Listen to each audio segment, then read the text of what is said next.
Yo, what's good, my nephews and nieces? This is your favorite uncle, Uncle Timmy, and today I have another special banger for you, right? Today I'm going to be talking about some news, man, that we got, but before we get into the video, make sure you drop a like, subscribe, as like of the video, push the video to the recommended, and of course, subscribe and put your note again for my daily uploads. Without further ado, let's hop straight into this video. Okay, so I'm gonna hop right into it, man. My man Herb, he is a writer for the Washington Post, and he has been doing a tremendous job on covering NBA 2K and just, well, I say Take-Two Interactive in the games and just in the gaming industry, but he definitely does a excellent job of uncovering things with NBA 2K for us. And today what he did was he tweeted, he said, just was looking through some Take-Two Interactive notes from the last earning call in February and found this: consumer spending for NBA 2K was up 30%, big quarter for the franchise, okay?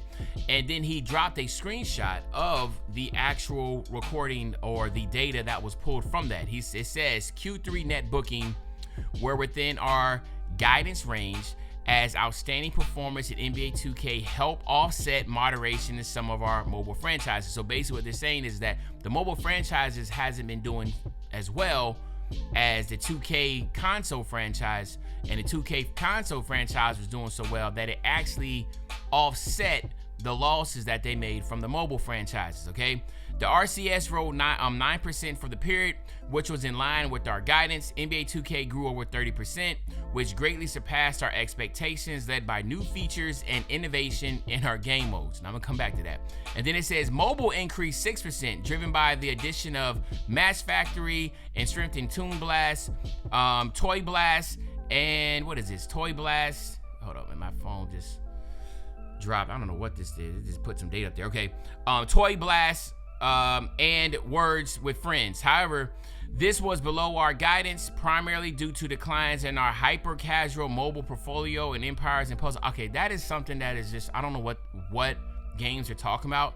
And then it says, as anticipated, Grand Theft Auto Online declined. All right, and I guess they knew that was going to decline. I'm guessing because people are just preparing for Grand Theft GTA 6, I guess. Operating results were above our guidance range due to the outperformance of NBA 2K and a shift in timing of expenses into the fourth quarter, right? So I want to put it like this, guys.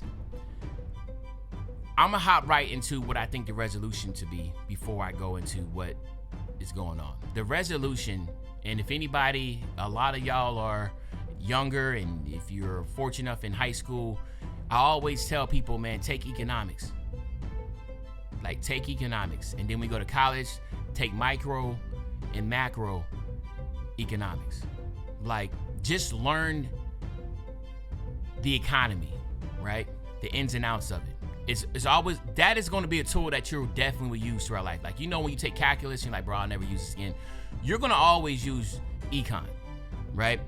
And one thing you have to understand is that you got to have competition. You gotta have competition. If you have exclusive licenses, which right now, okay, let me rephrase this. Madden has an exclusive license, meaning no one else can make a football game. NBA 2K doesn't have an exclusive license, NBA Live does, right? I mean, NBA Live or EA can make an NBA game. It's just that 2K outperformed them. So there's nothing wrong with 2K. You can't fault 2K for making a better game than EA, right? Everybody wanted to play 2K. EA tried to drop games, nobody was buying them, so then EA folded out and they no longer make NBA games, okay? But we need competition, we need competitors. Now, NCAA football is the #1 selling game this year, right? It did amazing. So what I'm thinking is this: if EA could make a college basketball game and drop it the same time as NBA 2K, even they're both basketball games, but one's an NBA game, one's a college game. But maybe that will dip into the back pockets or the I don't know how the best way to explain it, but maybe that will cause 2K to then be like, you know what, man, like, we gotta tone back a little bit on the microtransactions. But see, right now, the microtransactions are going to reign king because what other product are we going to buy as far as a simulated basketball game? There's nothing out there. So you have no choice but to bite the bullet. That's why Monopoly is illegal in the United States. 2K is not running a monopoly because it's not like other people can't just make a game. It's just that 2K has made a game that's so great and the following is so good, just like Apple, right? You know, Apple, even though they are right now currently, you know, in a lawsuit for a monopoly, because sometimes you can become so big that you can then start controlling all the other consumers and the products within that same line, right? And that's what Apple's having a problem with. But regardless, that's what we need to have. We got to have a competitor to go head to head with 2K. And that's like David versus Goliath, because 2K is Goliath. Now, I believe that maybe, again, the college basketball game could be the David that could come out of nowhere, just like NCAA football has dominated Madden. NCAA football has outsold Madden 10-1. So that's the same thing. You got a pro game versus a college game, and the college game won. So what I'm saying is that EA was to get their college basketball game and go head to head with 2K. That could cause some problems, right? And then that could cause, obviously, like I said, 2K to then be like, you know what, we're not having this many active users, the microtransactions too high, and that's what usually balances out the economy. That's what usually balances out supply and demand, right? If the demand is no longer high on 2K, then 2K is going to have to what?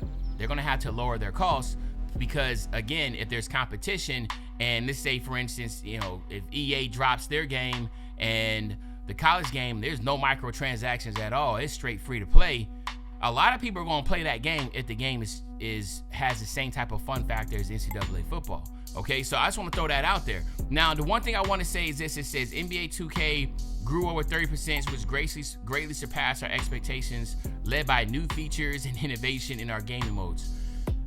I don't know what new features they talking about, because most of the new features that are in the game, a lot of people are complaining about, like the pro stick shooting and that type of sort. The innovation, I'm not really sure what innovation they're talking about. Maybe they're talking about the not the Pro Tune builds, the Pro Play. But a lot of people frown on the Pro Play. I don't think that it really has to do with the features and innovation. It has everything to do with the fact that there's no other game and people are just playing this game. Like 2K can drop whatever they want to drop. Not trying to say the dev team is not trying to make a great product. I'm just saying Take-Two Interactive as a whole doesn't even matter. They can drop any type of game if it's going to be successful or not. The success of the game is not going to be 100% predicated on if it's actually a really, really good game, because people are going to still buy the game and give it a chance or continue to play through it, like a lot of people are doing for 25.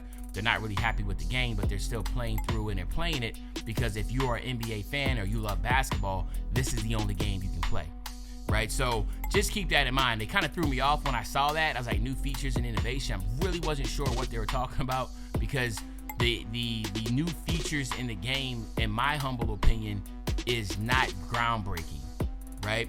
The Pro Play was groundbreaking, but let me phrase this.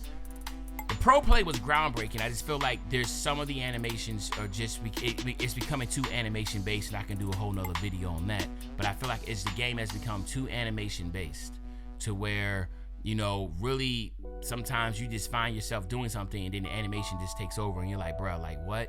You know what I mean? So I don't want to sit there and rabble, but I want y'all to hop in this and let me know. What is your solution to 2K? How do you feel that, you know, 2K is still making tons and tons of money, even though a lot of y'all aren't happy with the product, right? And then what is your solution to that? I said, you know, make a college basketball game, go head to head, just like NCAA football went head to head with Madden and outperformed it. So obviously it's kind of different situation though, because EA makes both games. But at the same time, that's my solution. I want to know what y'all's is. So other than that, it's your favorite old head, Uncle Jimmy. I'll be back really, really soon with the banger, man. You know, when I say back soon with the banger, you know exactly what I'm talking about. I'm talking about tomorrow, man. I'm out.